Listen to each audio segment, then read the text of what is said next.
సార్వత్రిక ఎన్నికల ఫలితాలపై తమిళనాడు సీఎం ఎంకే స్టాలిన్ సంచలన వ్యాఖ్యలు చేశారు.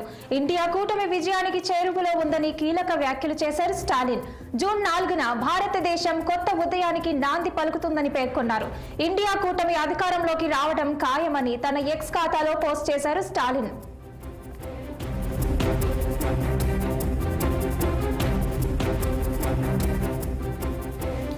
పదేళ్ల బీజేపీ ఫాస్టెస్ట్ పాలనను ఓడించి భారతదేశాన్ని రక్షించడానికి ఏర్పడిన ఇండియా కూటమి ప్రజల అంచనాలను అందుకుంటుందన్నారు. విజయానికి అంచున ఇండియా కూటమి ఉందని చెప్పారు. బీజేపీకి వ్యతిరేకంగా ప్రజాస్వామ్య శక్తుల సంకీర్ణం తమను సవాలు చేసేవారు ఎవరూ లేరని భావించిన కూటమి ఇప్పుడు ఎన్నికల రంగంలో భారతీయులందరికీ ఆశాజనకంగా మారిందని పేర్కొన్నారు. నిరంతర ప్రచారంతో ప్రజాక్షేత్రంలో బీజేపీ సృష్టించిన తప్పుడు చిత్రాలను కూల్చివేసిందన్నారు. రాబోయే విజయానికి కేవలం 3 రోజులు మాత్రమే మిగిలి ఉందని చెప్పారు.